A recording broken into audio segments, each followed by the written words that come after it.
There are a lot of Dragon Ball continuities, and because of that, there are a lot of Gokus. Manga Goku, Anime Goku, Video Game Goku, more Anime Gokus, Movie Gokus, Theme Park Gokus. Each Goku is different though, particularly in how strong they are.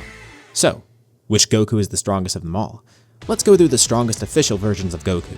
No, we're not including your fanfic version of Goku who can transcend fiction or whatever, and that also includes my fanfic versions of Goku too.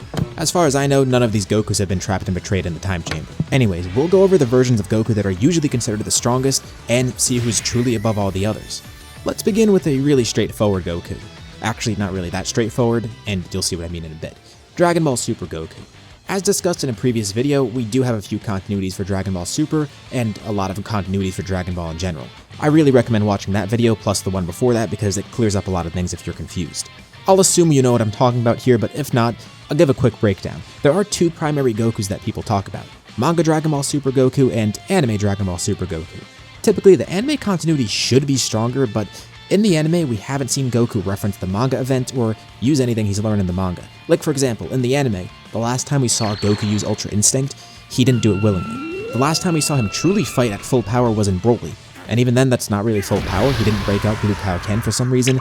Tangent aside, we don't really know how strong he is at the moment, especially in Dragon Ball Super Superhero. The manga Goku on the other hand has experienced more and is further along his development now. Plus, unlike Anime Goku, we've seen more of him post-tournament of power, so it's easier to see where he is in terms of power right now. So these two have a form that even the gods have trouble attaining. Both can use Ultra Instinct, and presumably Anime Goku should be just the same as Manga Goku to some extent, even though we didn't see what happened between Broly and now. So, are either of these two Gokus the strongest?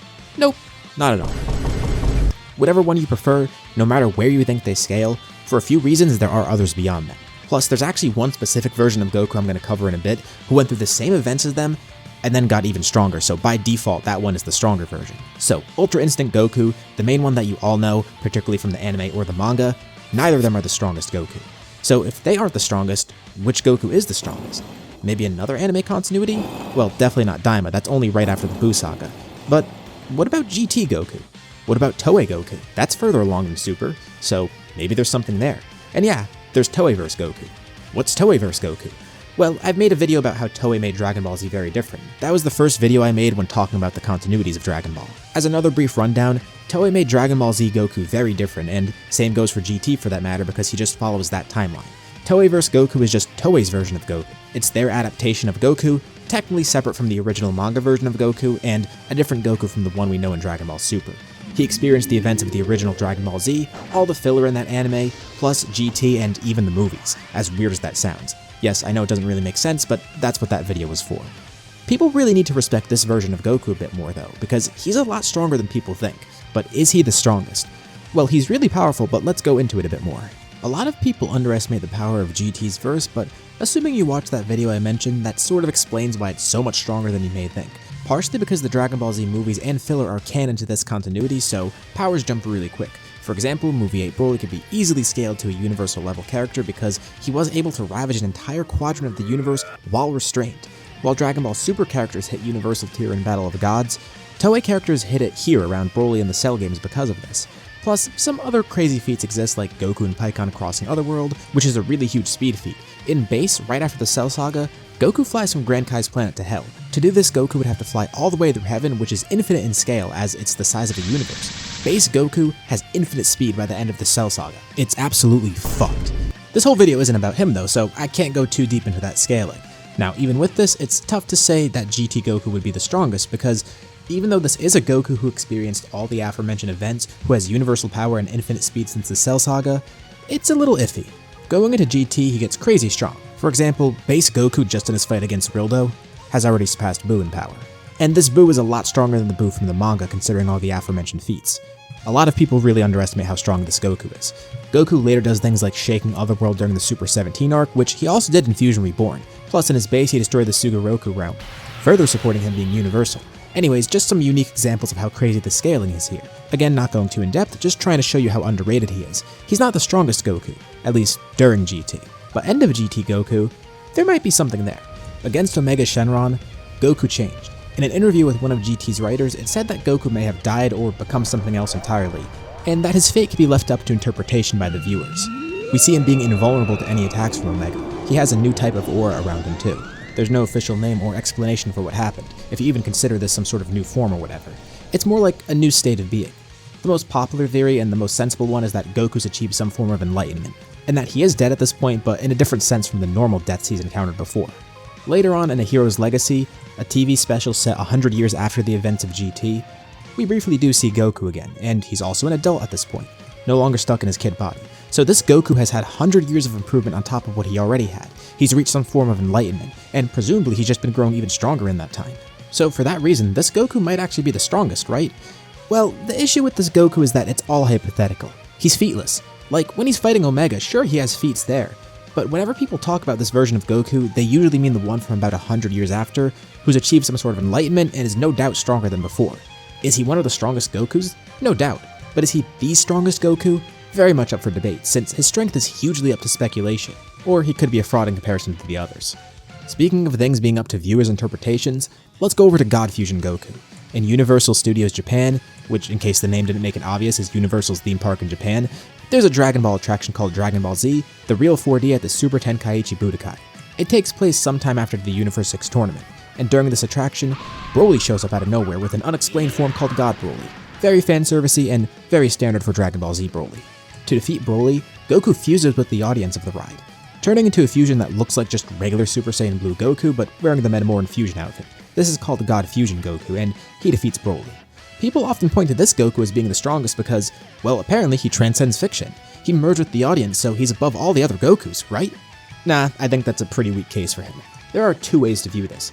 Either this attraction is Goku coming to our world, or us in Goku's world. Goku fusing with the audience isn't literally him coming to the real world and fusing with us. One thing people never consider is that the ride goes the same every single time. Goku's not fusing with the audience, he's fusing with an equally fictional audience. I get that sounds confusing, but think of it this way. The ride has its own narrative. In that narrative, Goku fuses with an audience of whoever's watching, but that narrative plays out regardless of if anyone is there or who's in the audience. If the ride is active without any audience, Goku's fusing with no one. But how does that work? Well, as part of the narrative, an audience is still in that story. He's not doing any real crazy feats transcending fiction. It's not like he's aware that there's fictional characters there and he's rewriting his own story. At best, he's just breaking the fourth wall. I guess another good example is if you've been to any theme parks in real life, like Disney World for example. Here they have a bunch of Star Wars and MCU attractions, but it doesn't mean Spider-Man is transcending fiction because he shows up there, and because we're interacting with him and lending our power on whatever ride he's on. No one's really breaking boundaries between worlds, it's just somebody goes to the other's world.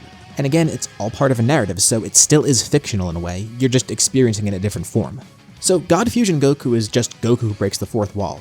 It's pretty tough to scale him, and he's probably not even as impressive as current Super Saiyan Blue Goku. Hell, fourth wall breaking isn't even impressive in general. It's happened a ton of times in Dragon Ball. Goku did it as a kid, Gohan did it, Krillin did it, etc. Sure, God Fusion Goku was strong enough to defeat God Broly, but I feel a lot of people really overestimate his strength, with the fluffy argument of him transcending fiction. Now, if you want a Goku who actually does something similar, we'll cover that in a bit. Plus, part of the argument here is that God Fusion Goku is the strongest, but it's a fusion, so by default he's not the strongest Goku. The Goku as part of the ride? Well, we explained he's not really transcending fiction or anything, so he can't be that strong either. It's just post-Resurrection F Goku, maybe post-Universe 6 Tournament Goku, playing out a new narrative. And I get it, people see what looks like Goku interacting with the real world, but this feat's largely up to interpretation, and you have to play a lot of mental gymnastics to say he is that strong. So is he the strongest? Nope. Most likely he's probably even weaker than mainline Dragon Ball Super Goku, unless God Broly is really some crazy strong character, which, knowing Broly, he probably is. Who knows? Now onto the Dragon Ball video games, which has a lot of really strong Gokus, and I'm sure you've all been waiting for this one. And I'm not going to cover every video game Goku like Xenoverse Goku or Goku Black, the Crimson Mask version, but the two big dogs from Dragon Ball video games are Xeno Goku and Goku. The second one doesn't officially have a name like Xeno Goku, but fans just call him Capsule Corp Goku, or CC Goku, because he wears the Capsule Corp logo. Pretty straightforward. These two are big protagonists in Dragon Ball Heroes, and CC Goku may be the strongest Goku so far, even more so than Xeno Goku, who basically serves to upscale him in some ways. So weirdly enough, this Goku experienced the events of Dragon Ball Super, as well as some of the Dragon Ball Super manga and some of the Z films. How does that work? Don't question it. But he remembers various Dragon Ball Z movie villains and also clearly went through the Dragon Ball Super's anime story. But he also does have a card referencing the Hakai scene in the Dragon Ball Super manga, and this card is advertised as actually being a manga tie-in and blatantly being Goku from that scene. Again, don't try and make sense of it. Xeno Goku, on the other hand, is like a Toeiverse Goku. He experienced the aforementioned things from the Toeiverse, and that's why he has Super Saiyan 4. His strongest form is just a limit broken version of that. But for CC Goku, he has all the Dragon Ball Super forms. He's trained with the Grand Priest, so his Ultra Instinct should be much more impressive than any other Goku. But actually, Ultra Instinct isn't even his peak. Not even close. His peak is Super Saiyan Blue. Not the type you think though. In the new space-time war saga of Super Dragon Ball Heroes, Fu has gained access to something called the Universe Seed, growing into the Universe Tree. In very short terms, this tree essentially has the power to absorb energy from all the universes and everyone in those universes, and it has the power to create universes from that power. Fu is trying to create a new universe from this tree, and with the tree in his control, he had immense power, but Goku being Goku decides to fight Fu, he's going to grab a tendril from the tree and directly take in the power from it, absorbing that. You also should know the tree also trapped and absorbed the power of Toki Toki, a bird who controls all of space-time with vast amounts of time power at his disposal. Without going too deep into Dragon Ball Heroes' powers and how it works, here's a brief rundown of time power. It can massively enhance the user physically, but more importantly, it's used to create, warp, dictate, and delete space-time. It can erase entire histories and timelines, and make new ones. A lot of you probably aren't into the lore of Dragon Ball Heroes, but some of the things are actually pretty in-depth and complex, especially when it comes to time power. I plan on doing a video for that someday. But why is this important? Why is it so important that Toki Toki's there? Well, Toki Toki blatantly gave some of his power to Goku to fight Fu, while Goku also absorbed the power of the Universe Tree on top of that. So Goku's harnessing the power of all 12 universes, everything in them, and the time power of one of the strongest beings to exist in Dragon Ball in general, who literally can create, control, and destroy realities. And even without all of that, just remember how strong this Goku is in comparison to the regular Goku, like the one from the main story. Dragon Ball Hero scaling is just really weird, so he is unfathomably stronger by default, and this is buffing him even further. So, with all that in mind, here's some of the abilities that this Goku has before even being part of the tree. He could purify people by having the same positive energy that's mentioned in GT, or freeing people from possession like freeing Vegeta from being taken over by another Tuffle. He fought Hearts whose signature ability was controlling gravity, and he could resist his gravity manipulation. Oh yeah, and he fought Hearts, who was able to erase a stronger merged Zamasu. Sealing doesn't affect this Goku. He broke through the prison planet Seal. He could resist various times of mind, law, and conceptual manipulations because he was able to counter the Dark Factor, as well as negative energy, Janemba's Ki, time power, etc. Again, if you know nothing about Dragon Ball Heroes, this means nothing, but even if you know the smallest amount of things about it, it's ridiculous. Oh, and by the way, he could do this by default, but having the Universe Tree, it just builds upon it even further in case he wasn't strong enough. And he can control most of these powers. Yeah, this Goku has powers that are able to warp the laws of good and evil, dictate the universe, and control time itself through the usage of time power. Both the Dark Factor and time power have the ability to manipulate, control, and even create time itself. So this Goku transcends time, and it's not like the canon Goku where people say he transcends time because he just broke through his time skip. No, this guy can literally warp time itself. Time means nothing to someone with this type of power. Unlike canon Goku, this Goku can even survive in space. Instant transmission lets him fucking time travel! And this is before the Universe Tree! How does he do this? Well, the prison planet only exists in the future, and Xeno Goku still teleported back to the past, which CC Goku can do as well. And when it comes to time power in the Universe Tree, it includes but isn't limited to some other abilities like controlling one's age, using Dragon Ball's version of magic, allowing people to see into the future, allowing people to control the laws and concepts of reality, change fate itself, warp memories, seal people, and travel through dimensions and time, which Goku can already do anyways here. He has all this, and more. And he's a fuck ton stronger on top of that. I cannot stress enough how broken this guy is, but there is one major issue. He only had this power temporarily. But for that time that he did maintain this power, Universe Tree Goku was the strongest Goku in all of Heroes, it's the strongest official form that Goku's ever shown anywhere, and he's one of the, if not the strongest character ever in any official Dragon Ball content. But there's an asterisk to that. That's just for actual Dragon Ball media. There are two other Gokus I'm going to cover. They're technically outside of Dragon Ball, and their strength isn't as clear-cut, but you'll see why I'm including them. Goku has appeared in other franchises, and these two in particular often come up in conversations for the strongest Goku. First off, we'll start with a game that I'm sure you're already familiar with. Fortnite. Yep, Fortnite Goku's one of the strongest ones. Well, debatably. Let me explain. When Goku was added to the game, the Fortnite Twitter and website both said that the world of Fortnite has never seen this much power, and that the strongest fighters are always testing themselves. Goku and Vegeta were added to the game with Beerus and Bulma, but these quotes are shown only alongside Goku and Vegeta, so it's not referring to Beerus and not Bulma, obviously, but who knows, maybe Fortnite Bulma is really cracked. Also, Goku's peak form in the game is Ultra Instinct, while Vegeta's is Blue Evolution, so it's safe to assume that Goku is the stronger of the two in this game, because they're very clearly based off the Dragon Ball Super anime, particularly the Tournament of Power judging by Goku's outfit. So Fortnite Goku apparently has never before seen power, and is called the quote-unquote strongest fighter. The way Fortnite characters are scaled is weird. Of course, in-game they all seem equal to each other, but the lore of the game is different from the actual gameplay, so this statement actually does mean a lot, if it's actually saying that. Kinda like the Dragon Ball Heroes stuff, let's explain in short terms. In Fortnite, there was a being known as the 0 Point, who was strong enough to constantly create or warp space, reality, and time to such a large extent that it can constantly warp Fortnite's Omniverse with no issues. This Omniverse includes properties like Marvel and DC, and you have crazy comic characters there too, like Galactus, Superman, Thor, etc., all in-game. So people argue that Goku is beyond all of these characters and 0 Point because of that. But to play devil's advocate, if we're going to take this statement as being literal, we need to analyze it more. What's defined as a fighter? Goku is. He's a martial artist who loves to fight. Not everyone in Fortnite is a fighter, and the definition of that is kind of subjective. Like, take any random superhero or villain in the game. Again, taking this statement literally, let's go into the semantics of what a fighter is. These people all fight, but are they primarily considered fighters? No, they don't live to fight, it's secondary to what they do. Goku's whole thing is fighting. Also, saying Fortnite has never seen such power doesn't flat out say that they're the strongest. That's also a somewhat vague statement. Could it mean raw physical power? Yeah. Could it be referring to their power being unique? Also yes. Both interpretations are valid. Personally, I'm going with the simplest option and saying it infers the first one, talking about raw strength.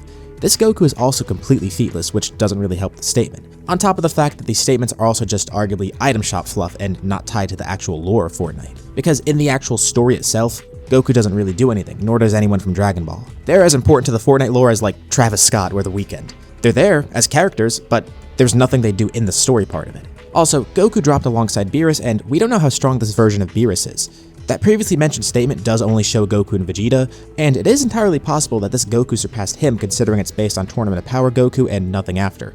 But also entirely possible and maybe even more likely that this Beerus is above Goku, as he tends to be. So he may not even be the strongest Dragon Ball character in the game at this point. Superhero Gohan and Piccolo are also in the game, but they don't have their strongest forms. But if anything, Gohan's the strongest Dragon Ball character in the game, because even without Beast, it's him from Superhero versus Goku from a few arcs ago. So in short, this Goku could be the strongest if you take these statements at face value and assume they're 100% true. But the argument is a bit flimsy considering it's based on two promo statements that are up to interpretation, as well as semantics, and there's no feats to go alongside it, and there's a potentially stronger Dragon Ball character alongside him, whether that be Beerus, Gohan, or even Piccolo, since they're from much later in the story. For that reason, I will say he's not the strongest Goku because it's not blatant or clear-cut. It just relies on two vague promo statements. But again, if they are taken at face value, then yeah, I'd say he's probably the strongest Goku. But we have one more. In Jump Force, a game I'm sure barely any of you played because I remember everyone hating it, there exists another pretty strong version of Goku. In the story mode, Goku fights a villain named Prometheus, who watches Jump stories, of course including Dragon Ball and a bunch of other iconic manga. After watching these stories, he passes them on to the real world. To defeat him, Goku charges a spirit bomb fueled by people from various Jump properties, and that power is channeled into the player's character, used to defeat Prometheus. I will say this one is a bit tougher for me to scale. Even though I've delved into the game itself, it also encompasses a ton of Jump properties, and I am not knowledgeable about every last one. I do of course know about some of the big ones that affect the scaling at least, but also, that doesn't really matter, because my argument so far is essentially saying Capsule Corp Goku's the strongest. We just need to prove that this Goku is stronger than him, and guess what? Super Dragon Ball Heroes is a Jump property. That will be relevant here. And the scaling of every other property doesn't matter as long as we could prove this Goku is stronger than the Super Dragon Ball Heroes version of him. Goku's Spirit Bomb against Prometheus encompasses power from all of Jump Force, so at the very least we know this attack is stronger than anyone's featured in the game. And Goku was able to absorb a Spirit Bomb into himself, though we didn't see him do it here. Goku became a Spirit Bomb-fueled Super Saiyan against Android 13. And that movie being non-canon doesn't matter in this context. I mean, it's a video game kind of encompassing a lot of Goku's composite powers. This Goku himself is non-canon, but if that's not good enough, Trunks harnessed a Spirit Bomb's power as well, and he never used it prior to that instance, so there you go. An instance in canon where that happens. Not to mention the energy of the Spirit Bomb helping fuel Goku in the Tournament of Power after he fell into it. So there's a perception that Prometheus views everything here as fiction and transcends the power of everyone here because of that, and then Goku defeating him means he's beyond fiction and every other character in Jump. But there's a few issues with that. For one, the Spirit Bomb is what makes this so impressive. We don't know exactly who did and didn't give energy to Goku, and unlike the universe tree, Goku is not using the power as part of himself. He's coalescing it and throwing it, acting as the catalyst for it. Universe Tree Goku did have the external source, but he absorbed that power into himself and utilized it firsthand. Gathering energy and not actually containing it yourself would be like arguing Vegeta was above Moro because he wielded the energy that Goku used to defeat him, or that Saiyan Saga Krillin and Gohan surpassed Vegeta because they used the Spirit Bomb that injured him. The energy is not his or part of him, while the Universe Tree was a part of him, at least very briefly. Another issue with this is that we don't know every single property included here, much less the people who actually lended energy to Goku. In this game, not every single jump property is represented. If you want to stretch it, you could say that it's implied every single jump story is here, but it's not blatantly shown or stated. For example, Super Dragon Ball Heroes is not included here, just the original Dragon Ball storyline going into Super. And not even all of Super's here. This is like a Goku Black Arc Goku at best. And on top of that, the inference that Prometheus is beyond all of Jump and views it as fiction is wrong. It's more like different realities to him that he transcribes. They are portrayed as being just as real to him as the quote-unquote real world. People treat him somewhat like the Watcher from Marvel, but that's not what he is. His power is also from an external source, an artifact called the Onyx Book. This allows him to change the realities of Jump. I get it though, I think a lot of the misconception comes from the fact that not a lot of people played or cared to replay this game.